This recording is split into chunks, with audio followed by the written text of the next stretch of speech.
স্বীকার করেছিস, আমি আল্লাহ তোর দিলের সমস্ত ময়লা পরিষ্কার করে তোকে যুগশ্রেষ্ঠ ওলি হিসেবে আমি কবুল করে নিলাম। ওই অবস্থায় সে বাকি জীবন কাটাইছে। এই জন্য আমার আপনার কোন ছোট্ট একটা কর্ম, কোন ছোট থেকে ছোট একটা কাজ যেটা আল্লাহর জন্য করছি, যেটা আল্লাহর জন্যই করছি, শুধু অন্য কোনো কারণে না, ওই ছোট্ট কাজটা আমি আপনি হয়তো কিছুই মনে করতেছি না ওইটাকে, আর আল্লাহ ওইটাকেই অনেক বড় হিসেবে গ্রহণ করে দিচ্ছেন। কোরআনের মধ্যে আসছে না, فَمَن يَعْمَلْ مِثْقَالَ ذَرَّةٍ خَيْرًا يَرَهُ, বান্দার যাররা পরিমাণ নেক আমল, যাররা পরিমাণ নেক আমল, এটা আল্লাহ গ্রহণ করবেন, এবং এটার কারণে কি করবেন, আল্লাহ তাআলা বান্দার নাজাতের ফয়সালা করে দেবেন। এরকম অনেক ঘটনা আছে।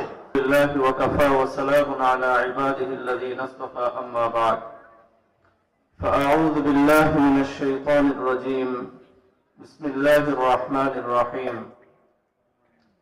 ইয়া আইয়ুহাল্লাযীনা আমানু কুতিবা আলাইকুমুস সিয়ামু কামা কুতিবা আলাল লাযীনা মিন ক্বাবলিকুম লাআল্লাকুম তাত্তাকুন।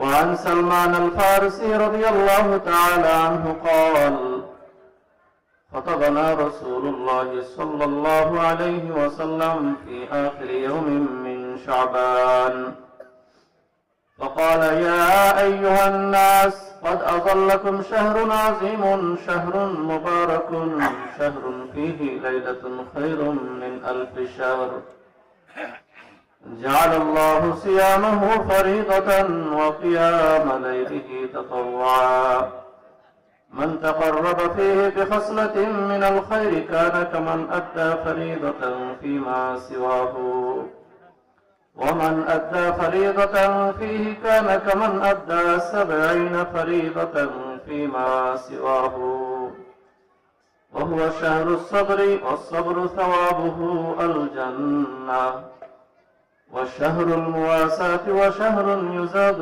فيه رزق المؤمن، من فطر صائما كان له مغفرة لذنوبه وعتق رقبته من النار، وكان له مثل أجره من غير أن ينتقص من أجره شيء. قلنا يا رسول الله ليس كلنا نجد ما نفطر به الصائم. قال رسول الله صلى الله عليه وسلم: يؤتي الله هذا الصواب، من فطر صائما على تمرة أو شربة أو مذقة لبن، ومن أشبع صائما سقاه الله من حوضه لا يظمأ حتى يدخل الجنة، ومن خفف عن مملوكه غفر الله له وعتق من النار، أو كما قال النبي عليه الصلاة والسلام.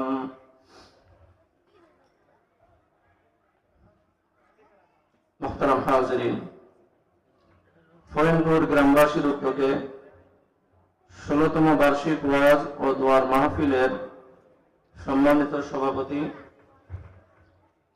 মঞ্চে উপবিষ্ট জাতির সারতাজ উলামা ইকরাম, গ্রামের গণ্যমান্য ব্যক্তিগণ, সামনে উপবিষ্ট অত্র অঞ্চলের ধর্মপ্রাণ মুসলমান ভাইয়েরা, সকলকে আন্তরিক মোবারকবাদ।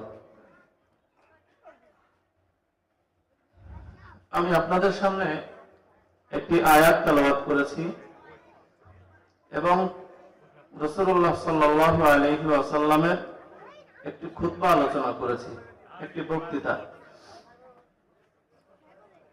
ইনশাআল্লাহ এই কোরআনের আয়াত ও হাদিসের উপরেই এই দুটাকে সামনে রেখে আলোচনা করার চেষ্টা করব। আল্লাহ তাআলা আমাদেরকে সুন্দরভাবে বলা ও ইখলাসের নিয়তে, আমলের নিয়তে শ্রবণ করার তৌফিক দান করুন। সকলে বলি আমিন।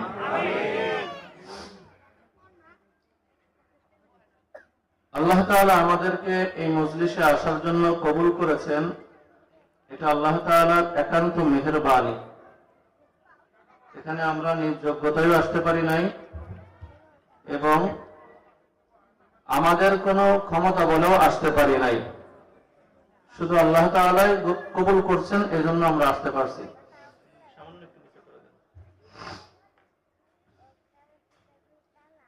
আমাদের দেশে ওয়াজ মাহফিল গুলো আগের তুলনায় এখন অনেক বেশি, কিন্তু হিদায়াতের পরিমাণ এখন অনেক কম। আগে যে পরিমাণ মানুষ ওয়াজে আসতো তার থেকে এখন অনেক বেশি আসে, কিন্তু হিদায়াতের সংখ্যা কম। হযরতে আশরাফ আলী থানভী রাহমাতুল্লাহি আলাইহি একটা ঘটনা লিখেছেন, সম্ভবত মুসলমানের হাসির ভিতরে। ঘটনাটা বলবো আপনাদেরকে হাসানোর জন্য না, আপনাদেরকে বোঝানোর জন্য যে একজন আলেম জুমার দিন মিম্বারে বসে মসজিদে ওয়াজ করেন।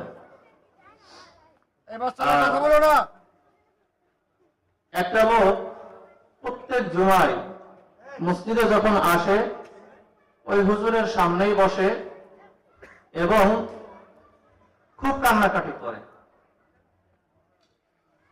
আশেপাশের শ্রোতা যারা আছেন তারা মনে করে সম্ভবত এই লোকটার ভিতরে ওয়াজের অনেক তাসির হচ্ছে, অনেক প্রভাব পড়তেছে। আশেপাশের লোকরা ওনাকে একটু সম্মানের নজরেও দেখে, যিনি খোদ আলোচনা করেন তিনিও তাকে একটু আলাদা নজরে দেখার চেষ্টা করেন। মনে ধারণা ভালো যে সম্ভবত আলোচনা শুনে নিজেকে নিয়ন্ত্রণ করতে পারে না, তাই কান্না করে। একদিন মুসল্লিরা জিজ্ঞাসা করতেছে, ভাই আপনি তো অনেক আল্লাহওয়ালা, আপনি তো হুজুরের ওয়াজ শুনে অনেক কান্নাকাটি করেন।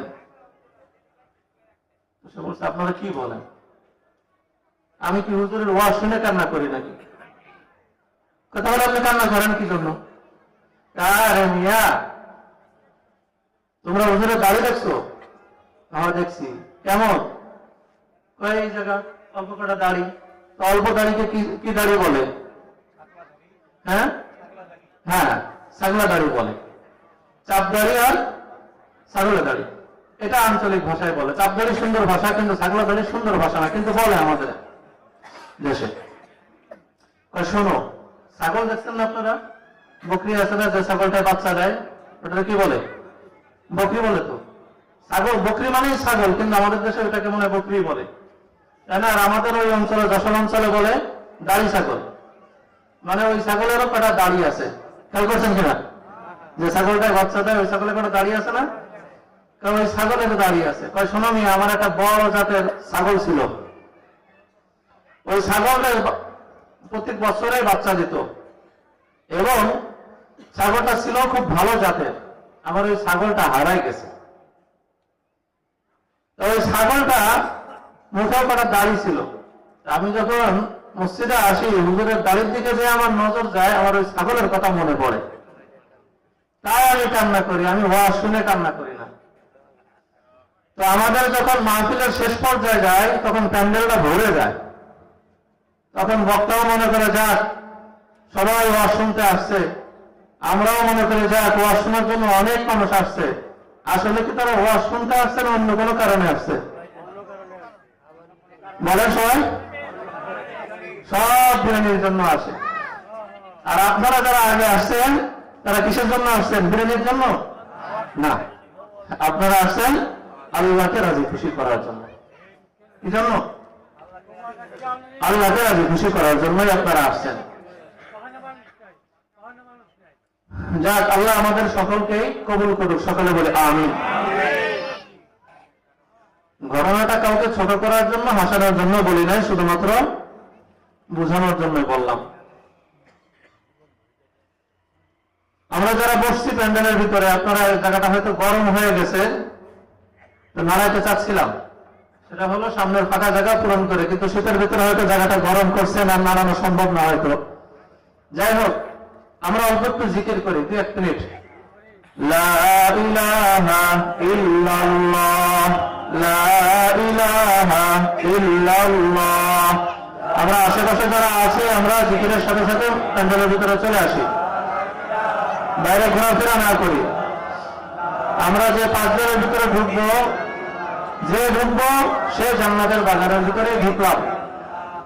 মাগরিবের পর থেকে এই পর্যন্ত আপনারা মজলিসের ফজিলত শুনছেন, সকলে আমরা ভিতরে আসার চেষ্টা করি।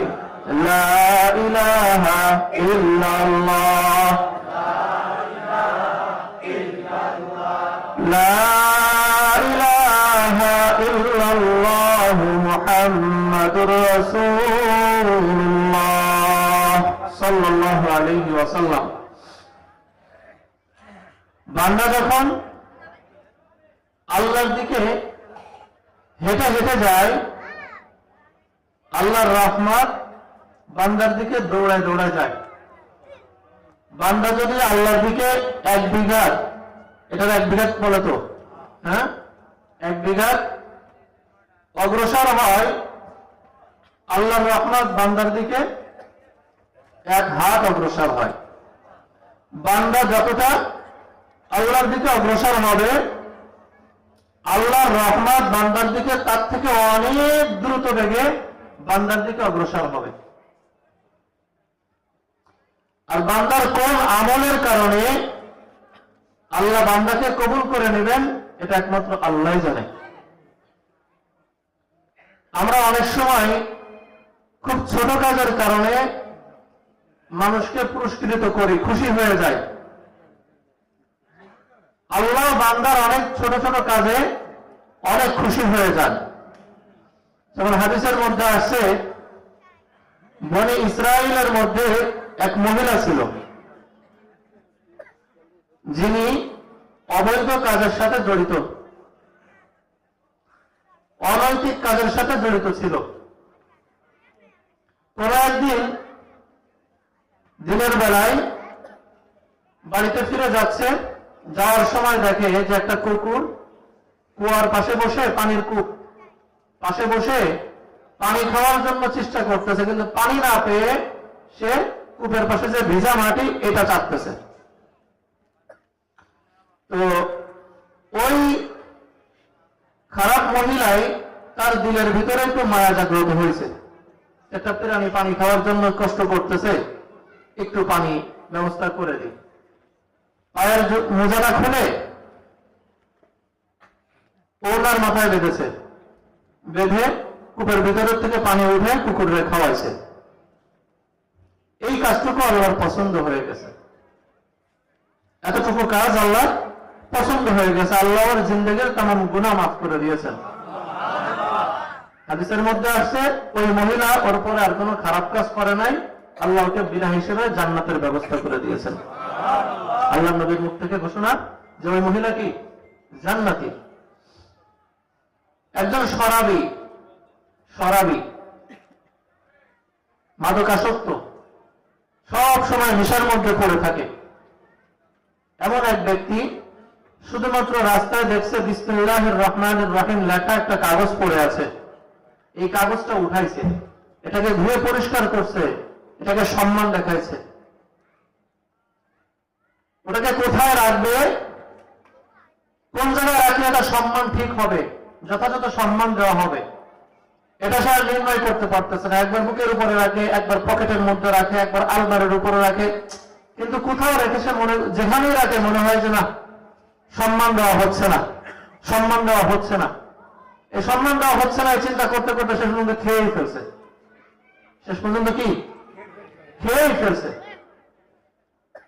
তো যখন ঘুমায় গিয়েছে, আল্লাহ তাআলা ওই ব্যক্তিকে যুগশ্রেষ্ঠ ওলি বানায় দিয়েছেন। কি কারণে? যে বান্দা, তুই যেমন আমার নামটা, আমার কোরআনের আয়াতটা, আমার বাণীটাকে ধুয়ে মুছে পরিষ্কার করেছিস, ময়লা আবর্জনা দূর করেছিস, তোর শরাব পান করার কারণে, গুনাহের কারণে তোর দিলের উপরে যত ময়লা পড়েছিল, আমি আল্লাহ তাআলা এই সামান্য কারণে তুই যেমন আমার নামকে পরিষ্কার করেছিস, আমি আল্লাহ তোর দিলের সমস্ত ময়লা পরিষ্কার করে তোকে যুগশ্রেষ্ঠ ওলি হিসেবে আমি কবুল করে দিলাম। ওই অবস্থায় সে বাকি জীবন কাটাইছে। এজন্য আমার আপনার কোন ছোট্ট একটা কর্ম, কোন ছোট থেকে ছোট একটা কাজ যেটা আল্লাহর জন্য করছি, যেটা আল্লাহর জন্য করছি, শুধু অন্য কোনো কারণে না, ওই ছোট্ট কাজটা আমি আপনি হয়তো কিছুই মনে করতেছি না ওইটাকে, আর আল্লাহ ওইটাকেই অনেক বড় হিসেবে গ্রহণ করে দিচ্ছেন। কোরআনের মধ্যে আসছে না, فَمَن يَعْمَلْ مِثْقَالَ ذَرَّةٍ خَيْرًا يَرَهُ, বান্দার যাররা পরিমাণ নেক আমল, যাররা পরিমাণ নেক আমল, এটা আল্লাহ গ্রহণ করবেন এবং এটার কারণে কি করবেন, আল্লাহ তাআলা বান্দার নাজাতের ফয়সালা করে দেবেন। এরকম অনেক ঘটনা আছে। যাই হোক, ওদিকে যাব না। তো আমরা যেখানে আসছি, আল্লাহ আমাদেরকে নিয়ে আসছেন, আমরা যত সময় থাকবো আল্লাহর জন্য, আল্লাহকে সন্তুষ্ট করার জন্যই থাকবো। পারবো না ইনশাআল্লাহ? আল্লাহ তাআলা আমাদেরকে তৌফিক দান করুন। একটা আয়াত তেলাওয়াত করেছিলাম আপনাদের সামনে। আল্লাহ তাআলা বলছেন, ইয়া আইয়ুহাল্লাযীনা আমানু কুতিবা আলাইকুমুস সিয়াম, হে ঈমানদারগণ, আমি তোমাদের উপরে রোজাকে ফরজ করেছি, তোমাদের উপর রোজা ফরজ করা হয়েছে। কামা কুতিবা আলাল্লাযীনা মিন ক্বাবলিকুম লাআল্লাকুম তাত্তাকুন। এখন আমরা চিন্তা করতে পারি রোজা কি জিনিস? রোজা তো সুবহে সাদিক থেকে নিয়ে সূর্য ডোবার আগ পর্যন্ত এই লম্বা একটা সময় আল্লাহ তাআলা রোজাকে ফরজ করলেন, সিয়ামকে ফরজ করলেন। এখন আমরা চিন্তা করতে পারি সিয়াম কি জিনিস? সিয়াম তো জানতে পারলাম, সিয়াম তো এটাকে বলে, রোজা তো এটাকেই বলে যে সুবহে সাদিক থেকে নিয়ে সূর্য ডোবার আগ পর্যন্ত মধ্যবর্তী সময়টা, এই পুরো সময়টা লম্বা একটা সময়, 10 ঘন্টা, 12 ঘন্টা, 14 ঘন্টা, 18 ঘন্টা, অন্য জায়গায় 20 ঘন্টা, দীর্ঘ লম্বা একটা সময়।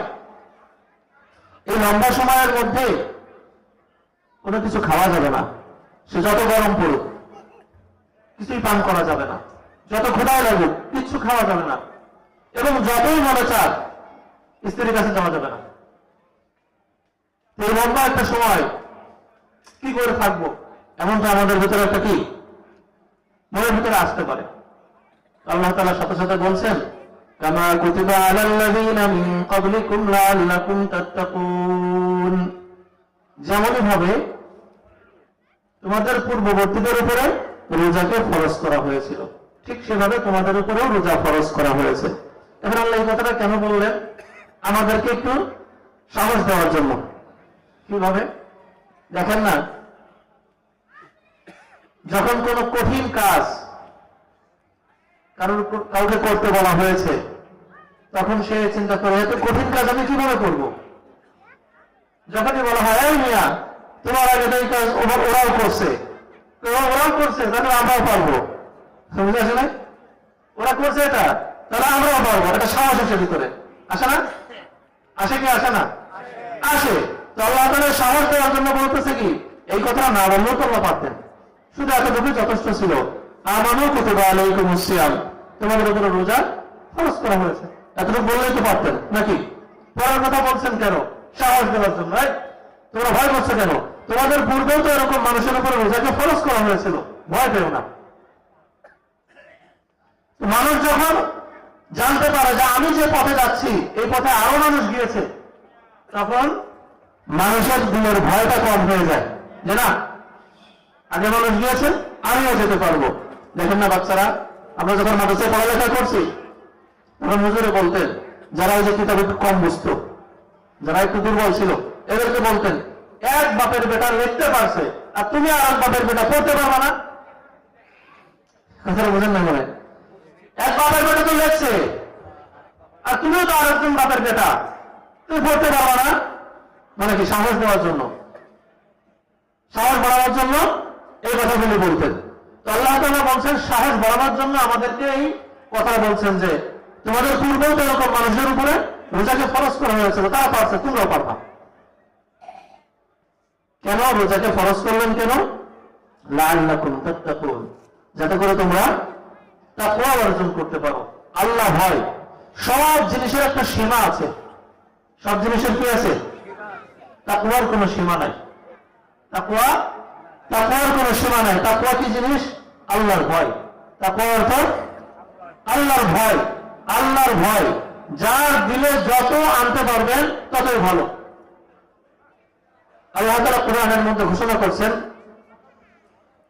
ইয়া আইয়ুহান নাস ইত্তাকু রাব্বাকুম আল্লাযী খালাকাকুম মিন নাফসিন ওয়াহিদাতিন ওয়া খালাকা মিনহা যাওজাহা ওয়া বাসসা মিনহুমা রিজালান কাসীরান ওয়া নিসাআ।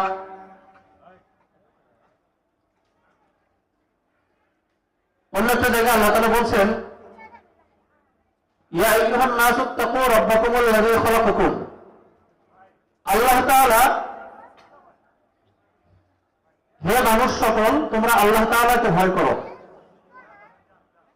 যিনি তোমাদেরকে একজন থেকে সৃষ্টি করেছেন।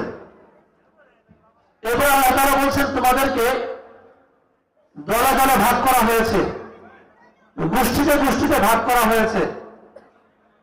কি জন্য? যাতে তোমরা একে অপরকে চিনতে পারো। ওয়াজআলাকুম শুউবান ওয়া ক্বাবাইলা লিতাআরাফু, তোমাদেরকে বিভিন্ন গোষ্ঠীতে ভাগ করা হয়েছে যাতে তোমরা একে অপরকে চিনতে পারো। ইন্না আকরামাকুম ইনদাল্লাহি আতকাকুম, নিশ্চয়ই আল্লাহর কাছে সেই সম্মানী, সবচেয়ে সম্মানী সেই যে অধিক তাকওয়া ওয়ালা, যে অধিক পরহেজগার, যে অধিক আল্লাহকে ভয় করে। অর্থাৎ যার কাছে যত আল্লাহর ভয় আছে, যার দিলে যত আল্লাহর ভয় আছে, সেই তত দামি কার কাছে? আল্লাহর কাছে। দুনিয়া আমাদের কাছে মানুষ দামি হয় টাকা পয়সার কারণে, চেহারা ভালো হওয়ার কারণে, দামি বংশের সন্তান হওয়ার কারণে, যোগ্যতার কারণে আমাদের কাছে দামি হয়। আর আল্লাহর কাছে দামি হয় কিসের মাধ্যমে? তাকওয়ার মাধ্যমে, আল্লাহর ভয়ের মাধ্যমে। যে যত আল্লাহকে ভয় করতে পারবে সে তত আল্লাহর কাছে দামি। রোজা হলো তাকওয়া অর্জনের একটা মাধ্যম। তো আমাদের সামনে রোজার মাস, এখন শাবান মাস, শাবান মাসের আজকে 17 তারিখ। রাসূলুল্লাহ সাল্লাল্লাহু আলাইহি ওয়াসাল্লামের একটা হাদিস আপনাদেরকে শুনিয়েছি। হযরত সালমান ফারসি রাদিয়াল্লাহু তাআলা আনহু থেকে হাদিসটি বর্ণিত। قال خطبنا رسول الله صلى الله عليه وسلم في آخر يوم من شعبان। হযরত সালমান ফারসি রাদিয়াল্লাহু তাআলা আনহু, এই সালমান ফারসি রাদিয়াল্লাহু তাআলা আনহু সম্ভবত এই উম্মতের ভিতরে সবচেয়ে বেশি হায়াত পেয়েছেন। এই উম্মতের ভিতরে প্রায় 350 বছর হায়াত পেয়েছেন উনি। কত বছর? 350 বছর হায়াত পেয়েছেন। উনি এক রাজার সন্তান ছিলেন, পারস্যের রাজার সন্তান ছিলেন। এই জন্য ওনাকে ফার্সি বলা হয়। তো ওনার ইসলাম গ্রহণের ইতিহাস হলো, ওনার বাবা ওনাকে কন্যা সন্তানের মতো লালন পালন করতেন, আদর যত্ন করতেন। কন্যাদেরকে, মেয়েদেরকে ছেলেদের তুলনায় একটু আদর যত্ন বেশি করা হয়, বেশি করা হয় না? তো ওনাকে ওনার বাবা মেয়ে সন্তানের মতোই আদর যত্ন করে লালন পালন করতেন এবং বাইরে থেকেও বেশি কোনো কাজে বাইরে যেতে দিতেন না। কোন এক কাজে ওনাকে পাঠিয়েছেন, ওই সেই দিনে ওনার এক রাহেবের সাথে দেখা। তখন তো খ্রিস্ট ধর্ম ছিল। ঈসাই ধর্মের একজন ধর্মগুরুর সাথে দেখা। তো ওনার কাছ থেকে উনি শুনে ইসলাম সম্পর্কে উনি দাওয়াত পেয়েছেন। ইসলাম সম্পর্কে জানতে পেরে একটা কথা মনে রাখবেন, সমস্ত নবীর ধর্ম ছিল কি? ইসলাম। সমস্ত নবী কি ছিলেন? মুসলিম ছিলেন। আর সব নবীর ধর্ম ছিল কি? ইসলাম। যদিও ঈসাই বলা হয়, ইহুদি গোষ্ঠী বলা হয়, এ বলা হোক, কিন্তু সব নবীর ধর্ম ছিল কি? ইসলাম। সব নবী ছিলেন মুসলিম। তো উনি ইসলাম ধর্মের দাওয়াত পেয়েছেন। দাওয়াত পেয়ে উনি মুসলিম হয়ে গিয়েছেন, ঈসাই হয়ে গিয়েছেন। উনি ইসলাম কবুল করে ফেলছেন, কিন্তু ওনার বাড়িতে কাউকে জানান নাই।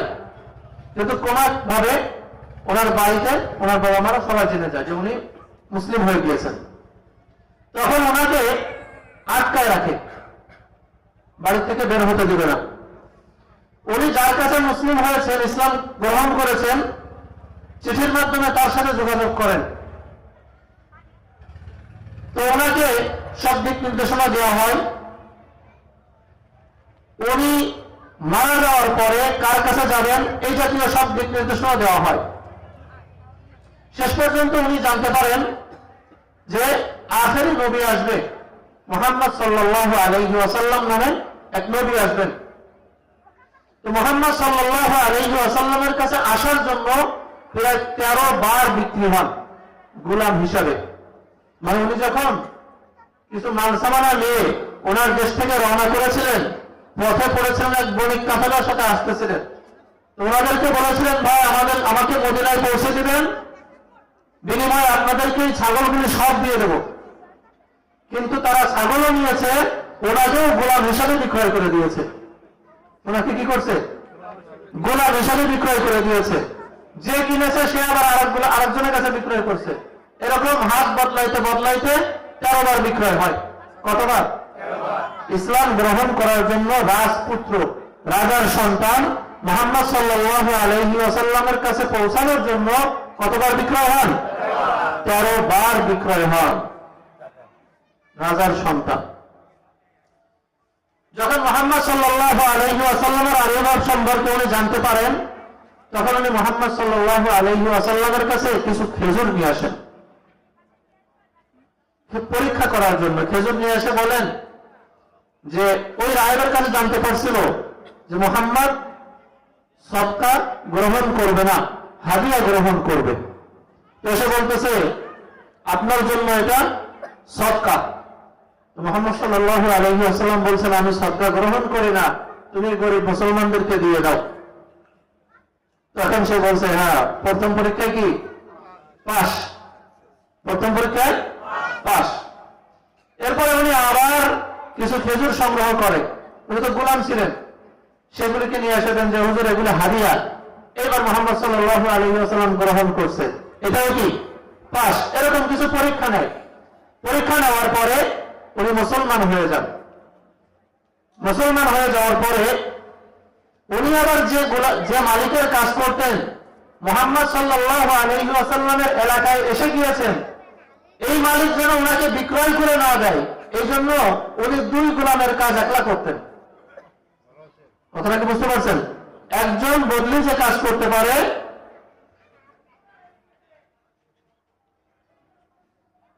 উনি এমন ভাবে কাজ করতেন কেমন জানি 2 গোলামের কাজ উনি একলাই করতেন, যাতে কি মালিক ওনাকে অন্য কারো কাছে বিক্রয় না করে দেয়। এই আশায় যে আমি যদি কাজ কম করি, মালিককে বিক্রয় করে অন্য গোলাম কিনবে, আমরা আবার কোন দেশে পাঠাই দেবে, আমি মুহাম্মদ সাল্লাল্লাহু আলাইহি ওয়াসাল্লামের সাক্ষাৎ পাবো না। এই জন্য কাজ বেশি করে করতেন, আর মালিক ওনাকে বিক্রয় করে দেয়। মুহাম্মদ সাল্লাল্লাহু আলাইহি ওয়াসাল্লাম আসার পরে মুহাম্মদ সাল্লাল্লাহু আলাইহি ওয়াসাল্লামের কাছে খুলে বলেন যে ইয়া রাসূলুল্লাহ, আমার তো এই অবস্থা, সব খুলে বলেন। তো মুহাম্মদ সাল্লাল্লাহু আলাইহি ওয়াসাল্লাম তার মালিকের সাথে চুক্তি করেন যে সালমানকে আমার কাছে বিক্রয় করে দাও। বলে না, বিক্রয় করবো না। কেন? তুমি বিক্রয় যা মূল্য দরকার তুমি তাই চাও। ওই জানাকে এমন একটা বাগান দিতে হবে যে বাগানে 100 খেজুর গাছ থাকবে, 100 খেজুর গাছে খেজুর থাকবে,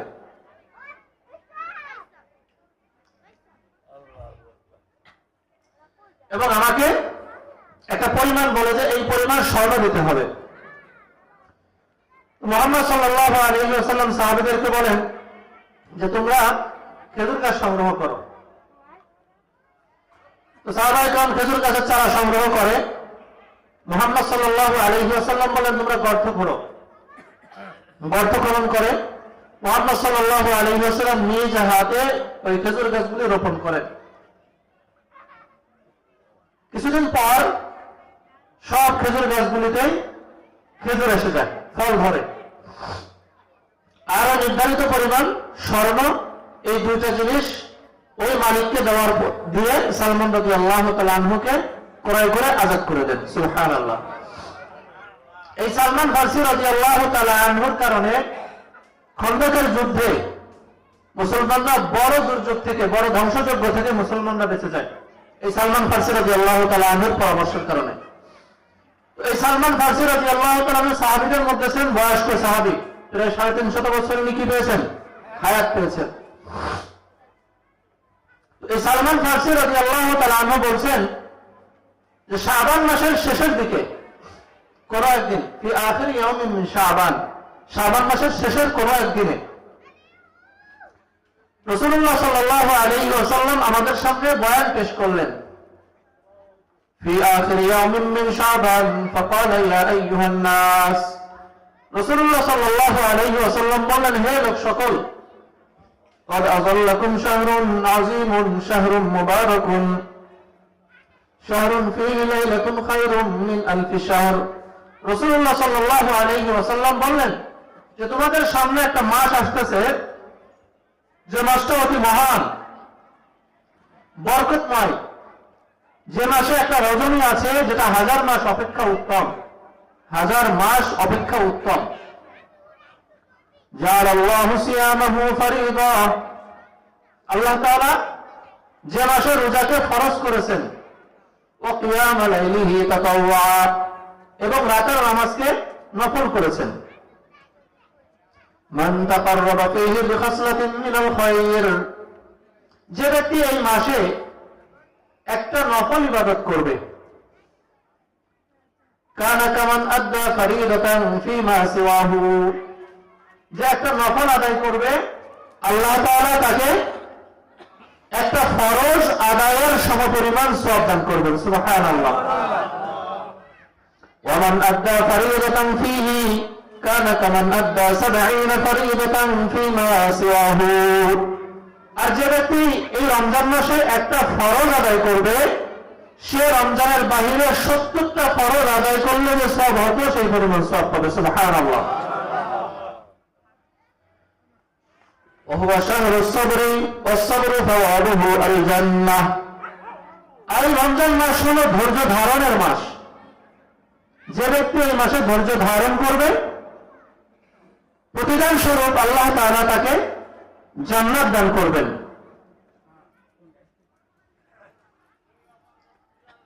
وهو شهر الصبر والصبر ثوابه الجنة وشهر المواساة, আর এই মাসটা হলো সমতার মাস। গরিব দুঃখী সারা বছর খাবারের কষ্ট করে, যেটা আমরা সচ্ছল যারা আছি আমরা সেটা বুঝি না যে খাবারের কষ্ট কি জিনিস। তো রাসূলুল্লাহ সাল্লাল্লাহু আলাইহি ওয়াসাল্লাম বলছেন, রমজান মাসে রোজা রাখার মাধ্যমে মানুষের না খাওয়া হয়, ক্ষুধার কষ্ট করে, তখন বুঝতে পারে যে গরিবরা না খেয়ে কি কষ্ট থাকে, বড় লোকরা না খেয়ে তখন বুঝতে পারে যে গরিবদের কষ্ট কিছু অনুধাবন করতে পারে। ওয়াশাহরুন ইউজাদু ফীহি রিজকুল মুমিন, আর এই রমজান মাসে আল্লাহ তাআলা মুমিনের রিজিকের মধ্যে বৃদ্ধি করে দেন। মুমিনের রিজিক করে দেন, বৃদ্ধি করে দেন।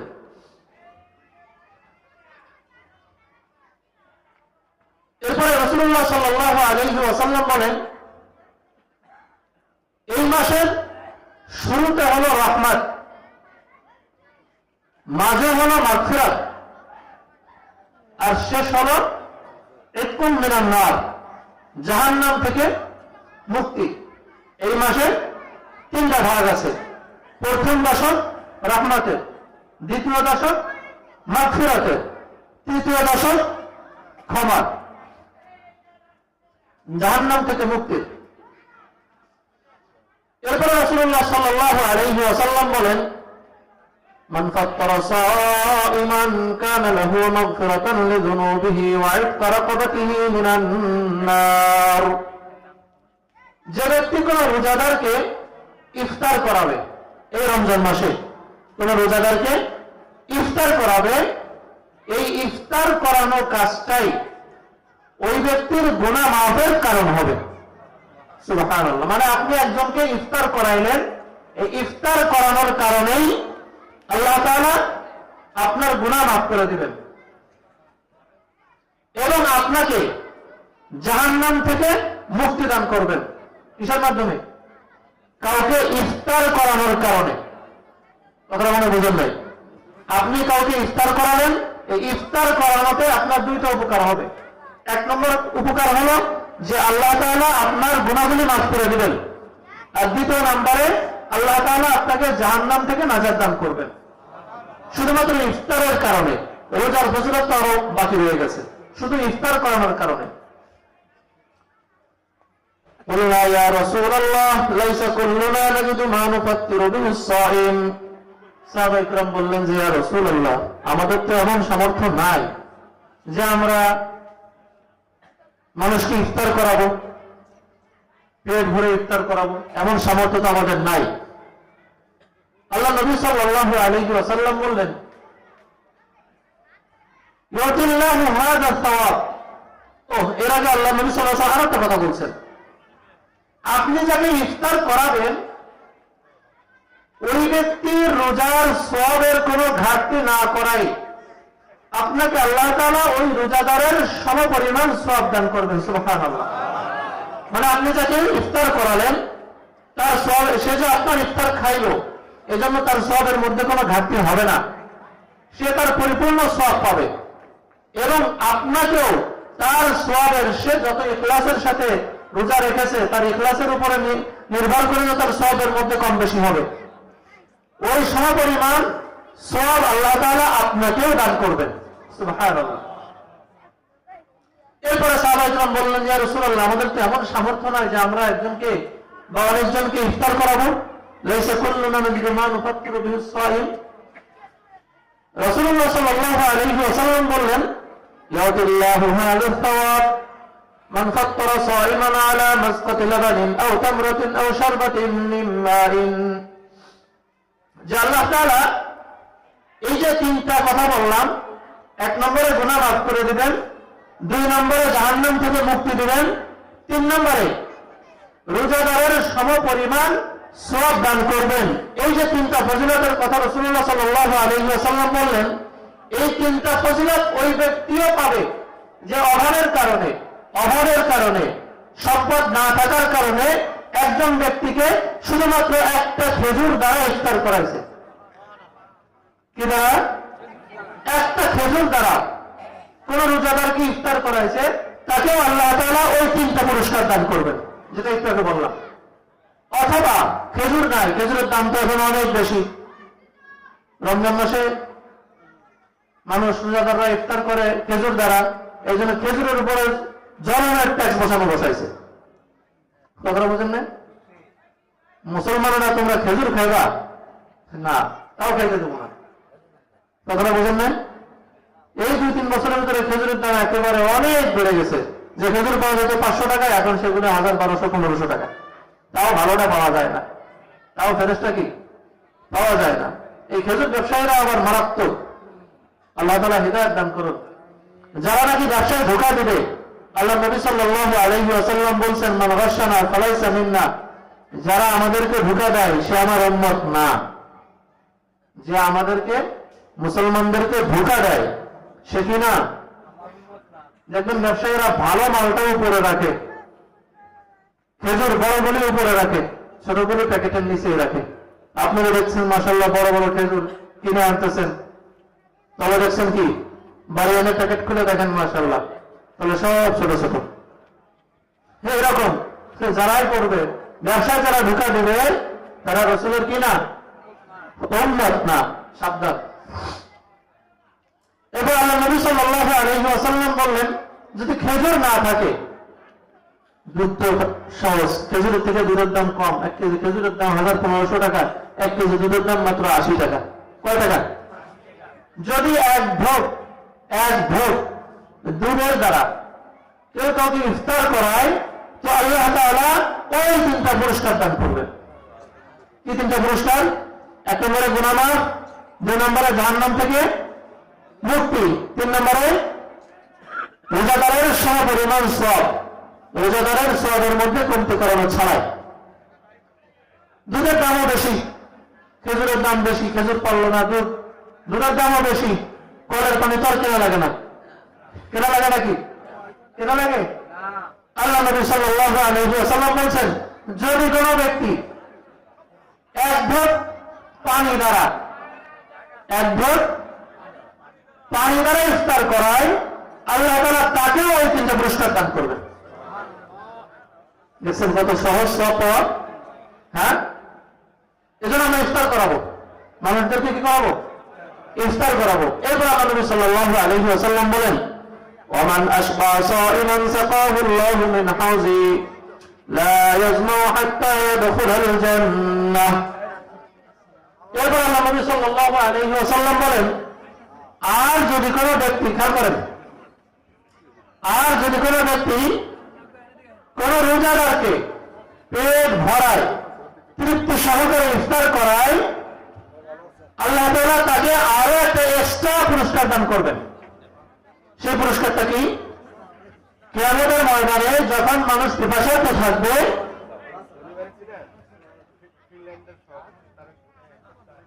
আল্লাহ নবী সাল্লাল্লাহু আলাইহি ওয়াসাল্লামের হাতে থাকবে পানির পানপাত্র। কিয়ামতের ময়দানে পানির মালিক আর কেউ থাকবে না, কূপ থাকবে একটা। কূপ থাকবে কয়টা? কূপ থাকবে একটা। কূপের মালিক একজন। কূপের মালিক কয়জন? কূপ একটা, কূপের মালিক কয়জন? একজন। পানপাত্র অসংখ্য, পান করানেওয়ালা একজন। কূপ কয়টা? একটা। মালিক কয়জন? পান করানেওয়ালা কয়জন? একজন। পানকারী অসংখ্য, পানির পাত্র অসংখ্য। তো ওটার নাম হলো হাউজে কাউসার। এই হাউজে কাউসার আল্লাহ তাআলা আল্লাহ নবীকে দান করছেন। ইন্না আতাইনাকাল কাউসার, হে নবী আমি আপনাকে কাউসার দান করেছি। তো কিয়ামতের ময়দানে এই হাউজে কাউসারের পানি পান করা ছাড়া কেউ জান্নাতে যেতে পারবে না। আর ওটা পান করার পরে আর পিপাসার্থ হবে না, পিপাসার কষ্ট অনুভব হবে না। তো আল্লাহ নবী সাল্লাল্লাহু আলাইহি ওয়াসাল্লাম বলছেন যে নাকি রমজানে কোন রোজাদারকে ইফতার করাবে, তৃপ্তি সহকারে পেট ভরা ইফতার করাবে, আল্লাহ তাআলা কাল কিয়ামতের ময়দানে ওই পূর্বের 3টা পুরস্কারের সাথে সাথে আরো একটা পুরস্কার দান করবে। সেটা হলো কিয়ামতের ময়দানে হাউজে কাউসারের পানি নবীর হাতে পান করার তৌফিক দান করবেন। সাকাহুল্লাহু মিন হাউজি লা ইয়াজমু হাত্তা ইয়াদখুলাল জান্নাহ। আর ওই পানি পান করার পর জান্নাতে প্রবেশের আগ পর্যন্ত সে আর পানি পান করার প্রয়োজন অনুভব করবে না। কথা বুঝতে পারছেন? এজন্য আমাদের সামর্থ্য হলে আমরা ইফতার করাবো। সামর্থ্য হলে কি ইফতার করাবো, সাধ্য অনুযায়ী ইফতার করাবো। অনেকে আছেন হারাম মাল দিয়ে ইফতার করেন, হারাম মাল দিয়ে ইফতার করান, কেউ কেউ আমার আছে।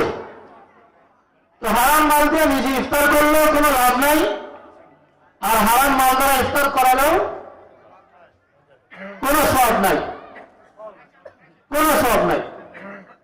বরঞ্চ হাদিসের মধ্যে আসছে লা ইয়াদখুলুল জান্নাতা জাসাদুন রুমিয়া বিল হারাম। যে শরীরের মধ্যে হারাম ঢুকেছে, যে শরীরের মধ্যে কি ঢুকেছে? হারাম ঢুকেছে, যে শরীরটা হারাম খাদ্য দ্বারা লালিত পালিত হয়েছে, ওই শরীরটা জান্নাতে যাওয়ার উপযুক্ত না, ওটা জাহান্নামের উপযুক্ত। ওটা কিসের উপযুক্ত? জাহান্নামের উপযুক্ত। এরপর রাসূলুল্লাহ সাল্লাল্লাহু আলাইহি ওয়াসাল্লাম বলছেন, ওমান খাফফা আন মামলুকিহি গফারাল্লাহু লাহু। আমাদের অধীনস্থ অনেক কর্মচারী থাকে, আমাদের অধীনে অনেক লোক থাকে। রাসূলুল্লাহ সাল্লাল্লাহু আলাইহি ওয়াসাল্লাম বলেছেন, যারা নাকি রমজান মাসে অধীনস্থদের কর্ম কমিয়ে দিবে, কাজ কমায় দিবে, কাজকে সহজ করে দিবে, রমজানে অধীনস্থদের কাজ কমায় দিবে, কাজ সহজ করে দেবে, আল্লাহ তাকে তার গুনাহ মাফ করে দেবেন এবং তাকে জাহান্নাম থেকে মুক্তি দান করবেন। এজন্য আমরা বিষয়গুলি আমল করার চেষ্টা করব। এখন আমি কিছু কথা বলবো যে রমজানে আমাদের কিছু করণীয় আছে, কিছু বর্জনীয় আছে। কোরআন ও হাদিস থেকে আমরা বেশ কিছু বিষয় জানতে পারলাম, আরো কিছু বিষয় আলোচনা করব। রমজান আসলে আমাদের জন্য করণীয় কি? আল্লাহ নবী সাল্লাল্লাহু আলাইহি ওয়াসাল্লাম বলেছেন যে তোমরা রমজানের চাঁদ তালাশ করবে। রমজানের কি তালাশ করবে? চাঁদ তালাশ করবে। কথাগুলো খেয়াল করে শুনেন, রমজানের চাঁদ তালাশ করবে।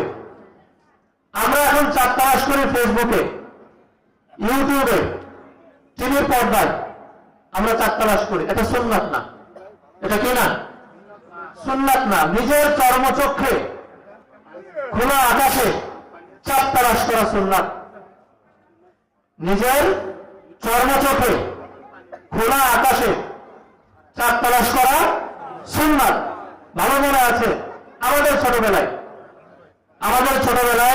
শবে বরাতের চাঁদ, রমজানের চাঁদ, ঈদের চাঁদ, দুই ঈদের চাঁদ, এগুলো খুব আনন্দ সহকারে আমরা তালাশ করতাম এবং দেখার পরে খুব খুশি হইতাম, খুব আনন্দ করতাম।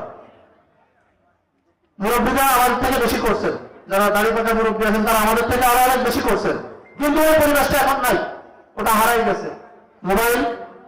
মোবাইলের সাথে ওটা হারাই গেছে। সবাই এখন মোবাইলে, ফেসবুকে, ইউটিউবে চাঁদ তালাশ করে। না, এটা সুন্নাত না।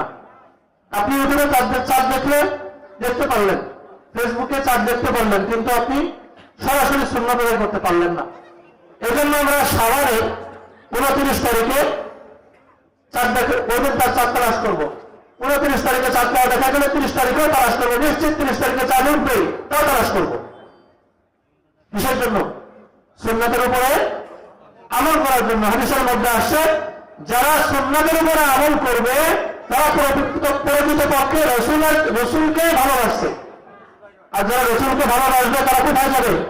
রসুলের সাথে জান্নাতে যাবে। সুবহানাল্লাহ। এজন্য যদি রসুলের সাথে জান্নাতে যেতে হয় তাহলে আমাদের কি করতে হবে?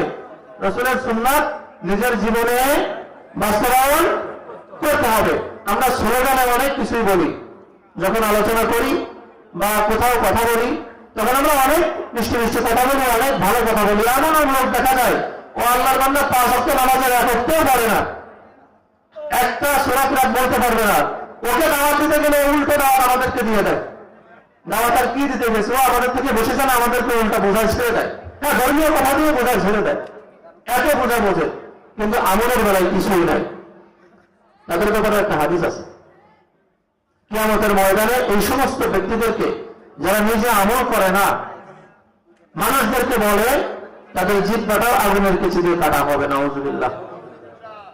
কথা কি বুঝতে পারছেন? এই জন্য আমরা সকলেই কথা বলার আগে একটু ভাববো এবং বলে ফেললে নিজে আমল করার চেষ্টা করবো। আল্লাহ তাআলা সকলকে তাওফীক দান করুন। কিয়ামতের ময়দানে আরো এক শ্রেণীর লোকের শাস্তি হবে, যে তোমার প্রশ্ন করা হবে তোমার ইলম অনুযায়ী তুমি কি আমল করেছো, ইলম অনুযায়ী তুমি কি আমল করেছো, এবার একটা প্রশ্ন হবে। ইলম অনুযায়ী যারা আমল করে না তাদেরও শাস্তি হবে। এখন 4 টাকা সুন্নাত আমরা কে জানি না, রোজা রাখা ফরজ আমরা কে জানি না, নামাজ পড়া ফরজ কে জানি না, সবাই জানি, কিন্তু যদি না পারি বড় শাস্তি, তওবা কবুল হয় না।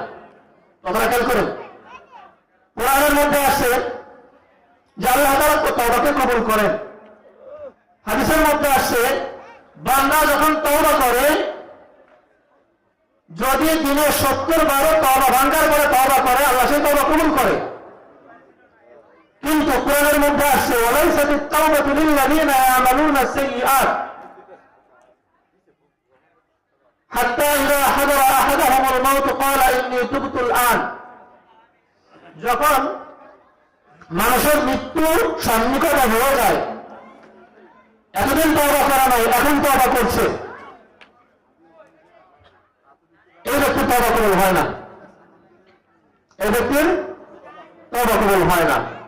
আরো এক শ্রেণীর ব্যক্তির তওবা কবুল হয় না, যারা জেনে শুনে বারবার গুনাহের কাজ করে, এদের তওবা কবুল হয় না। এদের তওবা কি? যে ব্যক্তি না জেনে গুনাহ করছে এর তওবা আল্লাহ যত দ্রুত কবুল করে, আর যে ব্যক্তি জেনে শুনে গুনাহ করে বারবার, এই ব্যক্তির তওবা আল্লাহ তত দ্রুত কবুল করে না। এক পর্যায়ে আল্লাহ সবার তওবাই কবুল করে, কিন্তু এই ব্যক্তির ব্যাপারে কখনো আদেশ করে আল্লাহ তাআলা যে জেনে শুনে বারবার গুনাহ করে। এজন্য আমরা জেনে শুনে বারবার গুনাহ করবো না, বারবার আমল ছাড়বো না। রমজানের প্রথম কাজ হলো রমজানের চাঁদ তালাশ করা। রমজানের চাঁদ কি করা? তালাশ করা। যখন চাঁদ দেখতে পাবো ওই রাত্রে তারাবির নামাজ পড়া। যে রাত্রে আমরা কি পাবো? চাঁদ দেখতে পাবো, ওই রাতে কি করা? তারাবির নামাজ পড়া। তারাবির নামাজ 20 রাকাত না, 8 রাকাত না, 2 রাকাত না, 4 রাকাত না, 12 রাকাত, এ বিষয়ে ফয়সালা সাহাবায়ে কেরামের যুগে হয়ে গিয়েছে। এ বিষয়ে ফয়সালা কি? ফয়সালা কোন ধরনের হয়েছে? সাহাবায়ে কেরাম রাদিয়াল্লাহু তাআলা আনহুম আজমাইনের জীবদ্দশায় সাহাবায়ে কেরামের ঐক্যমতে ওমর রাদিয়াল্লাহু তাআলা আনহুর নেতৃত্বে 20 রাকাতের জামাত, মানে জামাতের সাথে 20 রাকাত তারাবির নামাজ সাহাবায়ে কেরাম পড়েছেন। কথাটা কি বুঝতে পারছেন? সাহাবায়ে কেরামের জীবদ্দশায়, খুলাফায়ে রাশিদিনের আমলে সাহাবায়ে কেরামের ইজমার মাধ্যমে ঐক্যমতে সাহাবায়ে কেরাম 20 রাকাত তারাবির নামাজ পড়েছেন। এখন সাহাবায়ে কেরাম যেখানে সিদ্ধান্ত নিয়ে ফেলেছেন, 1450 বছর পরে এসে আমাদের এই সিদ্ধান্ত নেওয়ার কোনো অধিকার নাই যে তারাবির নামাজ 20 রাকাত ছিল না 8 রাকাত ছিল, 8 রাকাত ছিল, এই সিদ্ধান্ত নেওয়ার অধিকার কি আমাদের নাই? কুরআন নাজিল হয়েছে মুহাম্মদ সাল্লাল্লাহু আলাইহি ওয়াসাল্লামের উপর, যে আল্লাহ কুরআন নাজিল করেছেন, যে আল্লাহ তাওরাত নাজিল করেছেন, যে আল্লাহ জবর ইনজিল নাজিল করেছেন, সেই আল্লাহ 103 খানা কিতাব মানসুখ করে দিয়েছেন, গ্রহীত করে দিয়েছেন, একটাকে রেখে দিয়েছেন। এখন এইটা ছাড়া অন্যের উপরে আমল করলে কেউ নাজাত পাবে না। তারাবির নামাজ যিনি শুরু করেছেন, যাদেরকে নিয়ে পড়েছেন, যাদেরকে মানতে বলেছেন, সেই সাহাবায়ে কেরামরাই 20 রাকাত তারাবির নামাজ জামাতের সাথে আদায় করেছেন। তারা 12 রাকাত পড়ে নাই, 2 রাকাতও পড়ে নাই, 4 রাকাতও পড়ে নাই, তারা 20 রাকাত পড়েছেন জামাতের সাথে, মসজিদে নববীতে জামাতের সাথে। এবং মসজিদে হারামে 20 রাকাত নামাজ আজও পর্যন্ত 20 রাকাতই হয়ে আসছে। কথা বুঝেছে নাই? এই জন্য 1450 বছর পরে আমার আপনার এই 12 রাকাত না 8 রাকাত এ নিয়ে গ্যাঞ্জাম করার কোনো প্রয়োজন নেই। পেট মারা হয়ে গেছে, ওই পেট আমাদের ওঠানোর কি আর প্রয়োজন নেই। এটা নিয়ে দেখবেন এক শ্রেণীর মানুষ আসবে, ভাই তারাবির নামাজ 20 রাকাত পড়লেন না 8 রাকাত পড়লেন, 20 রাকাত পড়লেন না 8 রাকাত পড়লেন, হ্যাঁ হাদিসের মধ্যে তো আছে 8 রাকাত। ও আপনাদের হাদিস বুঝাইতে যাবো, সাহাবায়ে কেরাম হাদিস বোঝা নাই? হাদিসের বর্ণনাকারী কারা? এই যে আপনারা এখন বুঝে হাদিস বুঝাইতে যায়, সাহাবায়ে কেরাম রাসূলের থেকে হাদিস শুনেছেন, সাহাবায়ে কেরাম হাদিস নিজেরা হেফাজত করেছেন, সংরক্ষণ করেছেন, সেই সাহাবায়ে কেরাম হাদিস বর্ণনা করেছেন, সেই সাহাবায়ে কেরাম 20 রাকাত পড়েছেন। আর এই 1400 বছর পরে এসে আমরা বলতেছি না 8 রাকাত 8 রাকাত, আমাদের তাদের থেকে আমরা হাদিস বেশি বুঝে ফেলেছি। 1450 বছর পর্যন্ত 20 রাকাতের জামাত ধারাবাহিকভাবে চলে আসতেছে। এখন পরিবর্তনের সুযোগ আর নাই। এখন যদি কেউ পরিবর্তন করতে আসে, বুঝবেন এটা ফিতনাবাজ। এটা কি ফিতনাবাজ? প্রত্যেকে নিজেকে বাঁচাবেন, প্রত্যেকে নিজেকে বাঁচাবেন। তাহলে রমজানের দ্বিতীয় আমল হলো কি? তারাবির নামাজ পড়া। প্রথম আমল ছিল চাঁদ দেখা, দ্বিতীয় আমল তারাবির নামাজ পড়া, তৃতীয় আমল তারাবির মধ্যে কোরআন তেলাওয়াত করা। তারাবির মধ্যে কি? কোরআন তেলাওয়াত করা। তারাবির মধ্যে কোরআন তেলাওয়াত করা, লম্বা তেলাওয়াত, খতম তারাবি পড়া। কথাটা বুঝতে পারছেন? যদি আমরা কেউ সূরা খতম তারাবি পড়ার ধৈর্য না থাকে, তো আমরা সূরা তারাবি পড়ব। যারা আমরা খতম তারাবি পড়ব, তারা আমরা এই মানসিকতা নিয়ে মসজিদে যাব যে আমার নামাজ কমপক্ষে 2 ঘন্টা সময় লাগবে। তারাবির 20 রাকাত নামাজ পড়তে কমপক্ষে কত ঘন্টা সময় লাগবে? কমপক্ষে 2 ঘন্টা সময় লাগবে। এই মানসিকতার এই মসজিদে যাব। আমরা মসজিদ থেকে বের হয়ে বলি, আমাকে মসজিদের ইমামসাহেবটা অনেক ভালো রে, আবশ্যকটা অনেক ভালো, খুব দ্রুত হয়, খুব দ্রুত হয়, একে আমরা ভালো বলি। কিন্তু একে কিয়ামতের ময়দানে এই হাফেজের বিরুদ্ধে স্বয়ং কোরআন অভিযোগ করবে। কথা বুঝতে পারছেন? আর আমরা এটা করতে হাফেজ সাহেবদেরকে বাধ্য করি। আমরা এটা করতে কি হাবেশাদেরকে বাধ্য করি। মেহরবানি করে এই কাজটা করবেন না। আপনার তারাবি নামাজ পড়তে ভালো লাগে না ভাই, আল্লাহ রাস্তা আপনি তারাবি পড়েন না, আপনি বাড়িতে একটা একটা পড়েন, ঘরে যা জামাত করেন, কোনো গুনাহ নেই। আপনি ঘরে যা জামাত করেন, অন্য জায়গায় জামাতের নামাজ করেন, আপনি সূরা তারাবি পড়েন, ছোট ছোট শুধু ইন্না আতাইনা কুল হুয়াল্লাহ দিয়ে আপনি 20 টাকার নামাজ পড়েন, সমস্যা নেই আপনার যদি ধৈর্য না থাকে। কিন্তু মসজিদে এসে আল্লাহর রাস্তায় বলেন না যে তাড়াতাড়ি তাড়াতাড়ি তাড়াতাড়ি তাড়াতাড়ি, এই কাজটা করেন না। কারণ যে তেলাওয়াতে মদ মাখরাজ কোরআনের বিশুদ্ধ উচ্চারণ হয় না, এই কোরআন কাল কিয়ামতের ময়দানে ওই পড়লে ওনার বিরুদ্ধে অভিযোগ করবে আল্লাহ আমাকে ঠিক করতে বাদ করে নাই। হুজুরা করবে না? করবে, করবে। কোরআন কাউকে আল্লাহর কাছে নালিশ করে জাহান্নামে নিয়ে যাবে, আবার এই কোরআন কারোর পক্ষে সুপারিশ করে জান্নাতে নিয়ে যাবে। কোরআন এবং রোজা এই দুটা জিনিসে আল্লাহর কাছে সুপারিশ করবে। কোরআনে বলবে আল্লাহ আমি ওকে রাত্রে ঘুমাইতে দিই নাই, ও আমাকে রাত জেগে জেগে কোরআন তেলাওয়াত করছে, আমাকে পড়ছে, তুমি ওকে আসতে জান্নাতে দিতে পারবে না, ওকে জান্নাতে দাও। আল্লাহ কোরআনের সুপারিশ করে জান্নাতে দিয়ে দিবে। রোজা বলবে আল্লাহ আমি সারাদিন ওকে পানাহার থেকে স্ত্রী সহবাস থেকে বিরত রেখেছি, তুমি ওকে আজকে জান্নাত দান করো, আল্লাহ রোজার সুপারিশ শুনে জান্নাত দান করবে। আবার এই কোরআনের তেলাওয়াত সুন্দরভাবে না করলে এই কোরআনে জাহান্নামে নিয়ে যাবে, আল্লাহর কাছে মামলা দিবে, আল্লাহ ও আমাকে সুন্দরভাবে তেলাওয়াত করে নাই। কোরআনের মধ্যে আছে ওয়ারাতিল কোরআন তারতিলা, তোমরা কোরআনকে তারতিলের সাথে তেলাওয়াত করো। আমরা গর্ব করবো এইটা, আলোচনা করবো এইটা যে আমাদের হুজুর লম্বা সময় নিয়ে তেলাওয়াত করে, আলহামদুলিল্লাহ আমরা পেছনে সব অক্ষরগুলো স্পষ্ট বুঝি, আমাদের ভালো লাগে, এভাবে আমরা বলবো। হুজুররা যদি দ্রুত পড়ে তো হুজুরদেরকে আদরের সাথে বলা, হুজুর আর একটু ধীরে পড়লে আমাদের জন্য ভালো হয়। কথাটা কি বুঝতে পারছেন? এভাবে আমরা বলার চেষ্টা করব। আবার বলতে গিয়ে বেয়াদবি না করা, বলতে গিয়ে বেয়াদবি না করা। মনে রাখবেন আলেম তো আলেম, আলেম কি আলেম, আলেম আলেম, এর মর্যাদা দুনিয়ার সমস্ত মানুষ যদি আবেদ হয়ে যায়। হাদিস আপনাদেরকে শোনাই, ফজলুল আলিম আলাল আবিদ কাফাদলি আলা আদনাকুম। আল্লাহ নবী সাল্লাল্লাহু আলাইহি ওয়াসাল্লাম বলছেন ফজলুল আলিম, এই উম্মতেরা আলেমের সম্মান কি জানো? আলাল আবিদ, আবেদ বলা হয় তাকে যে একজন যে বাদাম বিক্রি করে তাকে বাদামওয়ালা বলা হয় না? হ্যাঁ, কেন? ওর কাছে গেলে বাদাম ভালো, ঘুমায় ঘুমায় বাদাম বাদাম বাদাম বাদাম, কি তাই বলো না? হ্যাঁ, ঘুমায় ঘুমায় ওই জিকির করে বাদাম বেচে, মানে ওর কাছে গেলে আপনি বাদাম পাবেনি, ওর গাছ থেকেও বাদামের গন্ধ আসে, ওর কথা থেকেও বাদামের গন্ধ আসে। যে দুধ বিক্রি করে তাকে বলে দুধওয়ালা, ও সব জায়গা থেকে দুধ। মাছওয়ালা, ওর কাছে গেলে মাছই পাবে। আবেদ বলা হয় যে ইবাদত করতে করতে এই পর্যন্ত গেছে সব কাজেই তার ইবাদত, তার কোনো কাজ ইবাদত ছাড়া না, সব কাজেই সে ইবাদত করে। তো আল্লাহ নবী বলতেছেন ফজলুল আলিম আলাল আবেদ, এরকম আলেমের উপরে আলেমের সম্মান এমন যেমন তোমাদের মধ্যে সবচেয়ে ছোট মানের যে সাহাবী আছে, সবচেয়ে নিম্ন স্তরের সাহাবী যে, তার তুলনায় আমি মুহাম্মাদের সম্মান যেমন, এই হাজারো আলেমের চেয়ে আলেমের সম্মান আমি মুহাম্মাদের মতো। কথাটা কি বুঝতে পারছেন? কথাটা কি বুঝতে পারছেন? এই জন্য আলেমের সম্মান দিলের মধ্যে রাখবো। আলেমের সম্মান কি দিলের মধ্যে রাখবো। আমরা অনেক সময় আলেমদেরকে পিছাই দিই, আপনি পিছাই দেওয়ার কেউই না। আপনি পিছাই দিলে আপনি ক্ষতিগ্রস্ত হবে না, আলেম ক্ষতিগ্রস্ত হবে না। আলেম কি হবে না? ক্ষতিগ্রস্ত হবে না। আলেমের মর্যাদা আল্লাহ দিয়েছে, আপনি কমানোর কেউই না।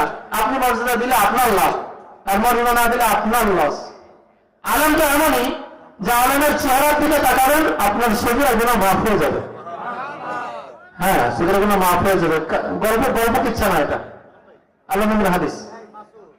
আলেম তো এমনই, আলেমেরকে আপনি কোনোদিন সাক্ষাৎও করতে পারেন নাই, তার সাথে হাতও মেলাইতে পারেন নাই, তাকে কোনোদিন কোনো উপকার করতে পারেন নাই, তার কোনো কাজে সহযোগিতা করতে পারেন নাই, কিন্তু শুধুমাত্র আলেমকে ভালোবাসছেন। শুনছেন যে অনেক জায়গায় একজন আলেম আছে, অনেক ভালো আলেম, এই শুনছেন ওই সম্মানটা আপনার দিলে আছে, তার প্রতি একটা শ্রদ্ধা, তার প্রতি একটা ভালোবাসা আপনার অন্তরে আছে। এই কারণেই কাল কিয়ামতের ময়দানে আপনি জান্নাতে যেতে পারেন। এরকম অসংখ্য মানুষ জান্নাতে যাবেও। কথাটা কি বুঝতে পারছেন? এই জন্য আমরা আলেমদেরকে মনে করবো না ও তো আমাদের মসজিদের মানুষের, ওটা আমরা বেতনটা রাখি, খাওয়া ফেলা পালে রাখি, এরকম মনে করবো না। বরঞ্চ আল্লাহ আপনাদের কষ্টে উপার্জিত সম্পদকে ইমামকে জামাইয়া করে খাওয়াচ্ছে। কথাটা কি বুঝতে পারছেন? মনে করেন না যে আমাদের ইমাম আমরাই তাহলে বসে রাখি, এরকমটা ভাবেন না। আলেমকে সম্মান করলে, ভালোবাসলে লাভ কার? আলেমের না আপনার? আমি ভালোবাসলে আমার লাভ। আমরা যাই, আমরা জানি দেখে আমরা আলেমরা বিভিন্ন আলেমের সাথে সাক্ষাৎ করতে যাই, দোয়া নিতে যাই, এই একই আশায় যে কাল কিয়ামতের ময়দানে হয়তো ওনাদের সাথে জান্নাতে যেতে পারবো। কথাটা কি বুঝতে পারছেন? যাই হোক, 3 নম্বরে যে কাজটা বলছিলাম সেটা হলো কি? তারাবির নামাজে কোরআন তেলাওয়াত করা। তারাবির নামাজ ছাড়াও কোরআন তেলাওয়াত করা।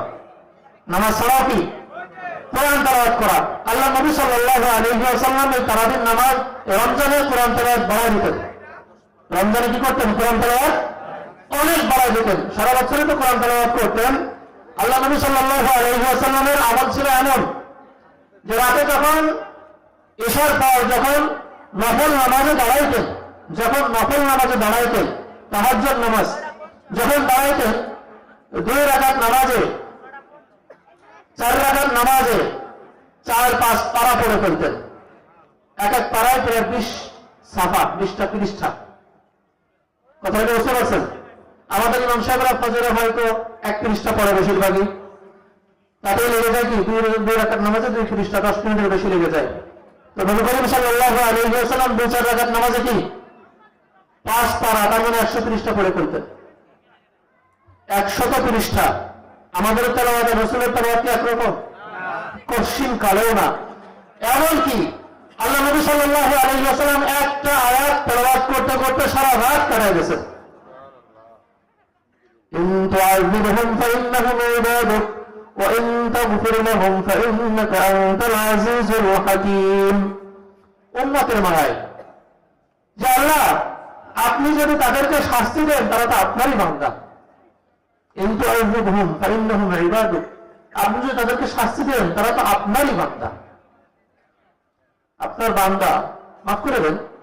বান্দা বলে বোঝাতে যাচ্ছে কি? আপনারই তো বান্দা, আপনি শাস্তি দিতে পারেন কিন্তু মাফ করে দেন।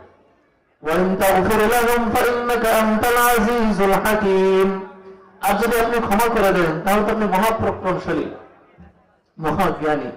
আপনার তরকারি ধরার মতো নেই, জিজ্ঞাসা করার মতো নেই, আপনি মাফ করে দেন। এই এক আয়াত করতে করতে সারা রাত কাটাই গেছে। ইমাম আবু হানিফা রাহমাতুল্লাহি আলাইহির ব্যাপারে বর্ণনা আছে সম্ভবত যে আমতাজুল ইয়াওমা আইয়ুহাল মুজরিমুন, সেদিন বলা হবে আমতাজুল ইয়াওমা আইয়ুহাল মুজরিমুন, যে মুজরিম কারা, অপরাধী কারা, এদেরকে আলাদা করা হবে। এই এক এক করতে করতে সারা রাত কাটাই করছে যে কিয়ামতের ময়দানে নেককারদের থেকে অপরাধীদেরকে আলাদা করা হবে, বেছে বেছে আলাদা করা হবে অপরাধীদেরকে। এই এক এক করতে করতে ভয়তে সারা রাত এক এক তেলাওয়াত করছে। এজন্য আমরা তারাবির নামাজে এবং নামাজ ছাড়া আমরা কোরআন তেলাওয়াত করবো, বেশি বেশি কোরআন তেলাওয়াত করবো। শেখ জাকারিয়া রাহমাতুল্লাহি আলাইহি যারা তাবলীগের নিসবতে আছেন তারা সকলেই নাম শুনছেন, বড় মুহাদ্দিস ছিলেন। জাকারিয়া রাহমাতুল্লাহি আলাইহির দাদি, ইলিয়াস রাহমাতুল্লাহি আলাইহির দাদি, উনি ঘরের যাবতীয় কাজ করা সত্ত্বেও প্রতিদিন 40 পারা মানে পূর্ণ কোরআন শরীফ এক খতম দেওয়ার পরে আরো 10 পারা তেলাওয়াত করতেন। কত পারা? 40 পারা। 40 পারা এত সহজ না। প্রতিদিন সম্পূর্ণ কোরআন এক খতম দেওয়ার পরে আরো 10 পারা। আমরা হয়তো এমনও আছি সারা জীবনে 40 বার কোরআন শরীফ ভরিও নেই। এমনও লোক হয়তো এই মজলিসে আছে কিনা জানি না, এমনও লোক পাইছি জীবনে 40 বার কোরআন শরীফ ধরেও নাই। এরকম শুধু ধরবে, 40 বার ধরেও নাই, ওরা তো বহু দূরের কথা। এই জন্য আমরা কোরআন তেলাওয়াত বাড়াই দেবো, যে যা পারি। শুধু বিসমিল্লাহ পারি, পড়ি বিসমিল্লাহির রহমানির রহিম, বিসমিল্লাহির রহমানির রহিম। আমি এইটুকু পারি, এইটুকুই পড়ি, এতটুকু পারি, এতটুকুই পড়ি। কিয়ামতের ময়দানে আল্লাহ তাআলা তো বলবেন পড়ো, বান্দা পড়বে। তুমি যা, আমি তো হাফেজ না, তুমি যা পড়ো তাই পড়ো। তো যে সূরা ফাতিহা পারে সে সূরা ফাতিহা পড়বে, তার জন্য 7 তলা একটা বিল্ডিং হয়ে যাবে। হাফেজ শর্ত না, হাফেজ কি না? আপনি যতটুকু পারেন ততটুকু তো হাফেজ। আপনি সূরা কাউসার পারেন, 3 আয়াত পারেন, 3 আয়াত তো হাফেজ আপনি। ইন্না আতাইনাকাল কাউসার ফাসাল্লি লিরাব্বিকা ওয়ানহার ইন্না শানিআকা হুয়াল আবতার। 3 আয়াত পারেন, 3 আয়াতের হাফেজ আপনি না? আপনাকে 3 তলা বিশিষ্ট একটা বিল্ডিং দেওয়া হবে। কথাটা বুঝে আসলে? আপনি যদি সাথে আরো একটা সূরা পড়েন, সূরা ইখলাস পড়েন, আরো 4 আয়াত, 7 তলা হয়ে গেল। যদি সূরা ফাতিহা পড়েন আরো 7 আয়াত, যদি সূরা নাস পড়েন আরো 6 আয়াত, যদি সূরা ফালাক পড়েন আরো 5 আয়াত, প্রত্যেক আয়াতে আয়াতে একটা বিল্ডিং এর তলা বাড়তে থাকবে। কথা কি বুঝতে পারছেন? আপনি যা পারেন তাই তেলাওয়াত করেন। দুনিয়াতে তেলাওয়াত করবেন, কাল কিয়ামতের ময়দানে আল্লাহর সামনে তেলাওয়াত করার তৌফিক হবে। এখন বলতে পারেন যে তেলাওয়াতের তৌফিক তো হয় না, দুনিয়াতে হবে কেমনে? যে জমানে গান চলে, যে জমানে মানুষের সাথে সাক্ষাৎ হলে ভালোবাসে গালাগালি চলে, আমাদের মুসলমান সমাজে ভালোবাসে গালাগালি দেয়। কথা বুঝেছে না? এই বাচ্চা কইছিলি, এই ওর বাচ্চা কইছিলি, তোর পাই না, মোবাইল দি, দেখা সাক্ষাৎ নাই, কইছিলি ইত্যাদি, কি গালাগালি দেয় না? ভালোবাসে, শুভেচ্ছা। হ্যাঁ, দেখা হলে প্রথম কথা ছিল সালাম, আসসালামু আলাইকুম ওয়া রাহমাতুল্লাহ। দেখা হলে তাই গালি, ভালোবাসে। কথাটা বুঝে আসে নাই? তো যে জবানে সাক্ষাতে সালামের পরিবর্তে আসে গালি, যে জবানে জিকিরের পরিবর্তে আসে গান, ওই জবানে কোরআন কেমনে আসবে? আপনি কি দিবেন? যে পাত্রে কেরাসিন দেখা আছে ওই পাত্রে কি আপনি দুধ দিবেন? আপনি তো টাকা নিয়ে দুধ দিবেন, তাও কি দিবেন? দিবেন না। অনুরূপ ভাবে যে জবান সারাদিন ঘোরাঘুরি লিপ্ত থাকে, আল্লাহ তাআলা ওই জবানে কোরআন তেলাওয়াত দান করেন না। এই জন্য আমরা জবানকে হেফাজত করব, কোরআন তেলাওয়াতে অভ্যস্ত হব। সাহাবায়ে কেরামের ব্যাপারে ঘটনা বর্ণিত আছে, কোন কোন সাহাবী প্রতিদিন 2 খতম কোরআন শরীফ তেলাওয়াত করতেন। আল্লাহ তাআলা সময়ে বরকত দান করেন। সময়ে বরকত কিভাবে হয় জানেন? আপনি আল্লাহর ইবাদত যত সময় আদায় করবেন, আল্লাহ আপনার সময়ে বরকত দান করবেন। আর আপনি চিন্তা করবেন, জোহরের নামাজের সময় হয়েছে, একটু পরে পড়তেছি, একটু পরে পড়তেছি, কাজটা সেরে নিয়ে পড়তেছি, দেখবেন যে আপনার ওই কাজটা 5 মিনিটের কাজ 20 মিনিট লেগে যাবে। ওটা করতে করতে দেখবেন আর একটা ছড়াই গেছে। হ্যাঁ, বাস্তব এটা।